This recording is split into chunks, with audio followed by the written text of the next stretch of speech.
Hello friends. तो देखो आज मैं ये वीडियो लेके आई हूँ ड्राइवर भाई जो हड़ताल पे हैं उनके लिए।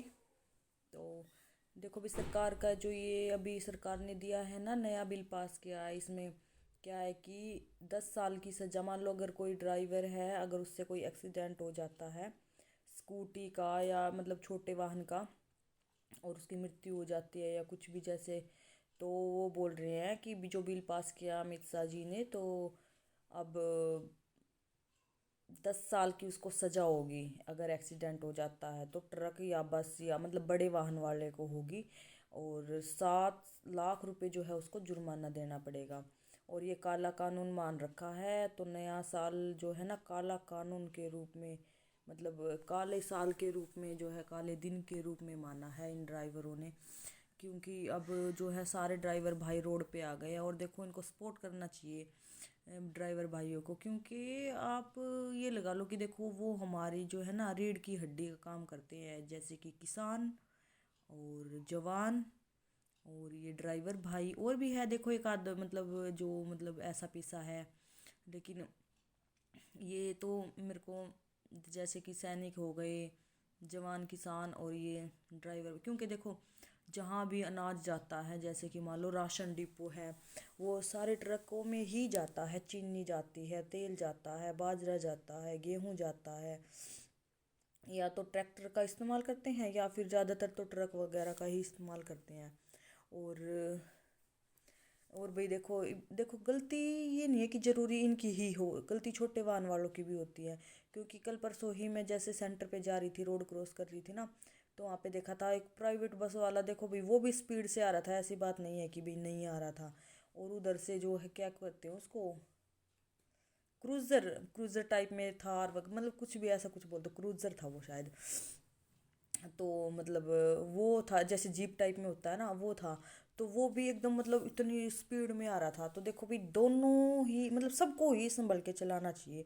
ये नहीं है कि मतलब उसको ही संभल के चलाना चाहिए, सारा जुर्माना उसी पे लगेगा। और भाई मैंने खुद देखा है इस बात को। तो उस दिन मैं तो एकदम डर गई थी, मैंने सोचा बस अब तो हो गया, मतलब कुछ ना कुछ तो होगा। क्योंकि इतनी स्पीड में आ रही थी ना वो, मैं खुद डर जाऊँ मतलब देख के। और जैसे कि मान लो कोई भी, मतलब मैं कहीं भी बैठी हूँ, तो मैं अगर मान लो गाड़ी में कहीं या फिर मतलब बाइक वाइक पे तो जाती हूँ, तो मैं खुद कहती हूँ कि देखो भाई आराम से चलाओ। क्योंकि हम ठीक चला रहे हैं ये बात ठीक है, लेकिन दूसरा ठीक चला रहा है ये बात ठीक नहीं है। मतलब नहीं पता हमें ठीक है या नहीं है। क्योंकि देखो भाई दूसरा पी के भी चला सकता है। दूसरा मान लो भाई कहीं ध्यान और हो और चला कहीं और रहा हो, फ़ोन पे लगा हो। मान लो ये बस वाला है या फिर ट्रक वाला लगा लो आप, अच्छे से चला रहा वो, उसकी कोई गलती नहीं है। अच्छे से चला रहा है, उसकी कोई गलती नहीं है उसमें। लेकिन है ना क्या है कि वो पी भी नहीं रहा। लेकिन क्या है कि जो ये छोटे हैं, जो स्कूटी वाले हैं, बाइक वाले हैं, ये जो मतलब फ़ोन पे बात करते हैं या ध्यान कहीं ऐसे देखते रहते हैं, ऐसे देखते रहते हैं। आगे से ट्रक वाला आ रहा है भाई, मतलब एकदम से तो कैसे, तो कुछ हो जाता हादसा तो मतलब सारा ही नाम ट्रक वाले के ऊपर आ जाता। तो ऐसी बात नहीं है, दोनों की ही मतलब ये लगा लो कि होती है गलती। तो कह रहे हैं कि ट्रक वालों को मतलब, या जो बस वाले हैं जो मतलब हैवी वाले हैं ना, उनको ये देना पड़ेगा, मतलब 10 साल की तो सज़ा, वो अंदर रहेगा और जेल में। तो उनके बच्चों को कौन देखेगा भाई, बताओ। और मैं एक बार और कहना चाहूँगी कि जो है ये क्या कहते हैं, अमित शाह और मोदी जी, खुद एक बार ड्राइवरी करके देखो आप लोग, कितना मतलब संघर्षशील है इनका जीवन।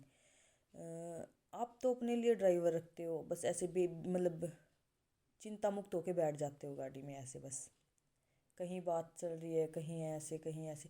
खुद तो आप एक बार गाड़ी चला के तो देखो, जैसे अपने ऊपर मतलब सारा रिस्क लेके तो देखो कितना, मतलब ये कोई कहता है टाइम से पहुंचा दो भैया मेरे को देर हो रही है, कोई कहता है ये, उसकी भी सुनो उसकी भी सुनो, सबकी सुननी पड़ती है अपनी मतलब काम के लिए। फिर अब ये ऊपर से और कानून पे कानून थोपे जा रहे हैं, बताओ। भाई मेरे को तो देखो भाई सही लगा इन्होंने कर दिया। और इतना टूल टैक्स देते हैं, ये भी ये कहते हैं कि एक्सीडेंट तो वो कर देते हैं, और भी ये धरना धर के बैठ जाते हैं।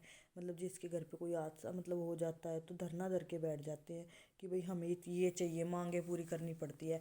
तो हम उस ड्राइवर से ही लेंगे मांगे, मतलब जो भी होता है हादसा। तो इसका मतलब तो ये हो गया, ये टोल टैक्स वगैरह लेते हैं हमसे, ये तो फिर फ्री का सरकार लेती है। सरकार अपने पास से कुछ नहीं देना चाहती, ये चाहती है कि मतलब सजा भी उनको मिले और जुर्माना भी वे देंगे तो उनके परिवार का क्या होगा। इस तरीके से देखा जाए तो कोई भी ड्राइवर लाइन में नहीं आएगा। मैं खुद कहती हूँ कि भाई फिर ड्राइवरी करो ही मत, और कुछ काम कर लो, मजदूरी कर लो, क्यों करते हो ड्राइवरी, है ना। लेकिन है ना, बस किसी को शौक भी होता है ड्राइविंग करने का, ऐसी बात नहीं है। तो भाई उसके मतलब ऐसे थोड़ी ना लात मार देते हैं भाई अगर वो ड्राइवरी कर रहा है तो। अब मान लो ये गाय हैं, कितनी गाय खुली आंटती है, मतलब गाय हैं हमारे यहाँ पे सड़क पे, ये देख लो सांड खुले आंटते रहते हैं रात को, इनकी वजह से भी तो एक्सीडेंट होते हैं। इनको बंधवा लो अंदर, जैसे गौशाला है या कोई भी मतलब जो जगह है वहाँ पे इनको एडजस्ट करो। कुत्ते हैं रात को उनके आगे आ जाते हैं, इससे भी तो बहुत ज़्यादा एक्सीडेंट होते हैं। ऐसी बात नहीं है कि मतलब इनसे बहुत ज़्यादा एक्सीडेंट नहीं होते, जो कुत्ते होते हैं ये भी गाड़ियों के आगे आ जाते हैं, बहुत ज़्यादा दुर्घटनाएं होती हैं इनसे। और भाई आपको इतना ही ये है कि बिल्कुल ही दुर्घटना ना हो तो बस ट्रक ये बंद कर दो। मैं ये नहीं भाई मतलब बढ़ावा दे रही कि हाँ दुर्घटना होनी चाहिए ये वो, तो देखो भाई जान करके तो कोई नहीं किसी को मार के राजी आज के टाइम में। मतलब ये है कि देखो ये वो बात अलग है भाई, लड़ाई हो रखी है किसी के साथ वो बात तो अलग है, लेकिन इस चक्कर में कोई नहीं किसी को मार के राजी। और स्कूटी वालों को भी ध्यान देना चाहिए भाई, अगर कोई रोड पार कर रहा है या फिर बस वालों को भी, कोई भी है तो उसको रोड पार मतलब रुकेंगे नहीं, मतलब मंदी नहीं करेंगे। अगर रोड खाली होगा तो किसी कोई बुजुर्ग जो है रोड पार कर लेगा, नहीं तो रोड पार उसकी करने की मतलब बहुत टाइम वो खड़ा रहता है। मैंने कई बार देखा है, कई दिन हो गए थे तो एक लेडीज़ तो कह रही थी कि हम तो घर से खाली है, ऐसे रोड पार करने के लिए खड़े रहेंगे यहीं पे। और ये अपने ये नहीं है कि भाई स्पीड धीमी कर ले, कोई रोड पार करना चाहता है मतलब देख के भी ऐसे ही रहते हैं स्पीड स्पीड में। तो देखो भाई, बाय।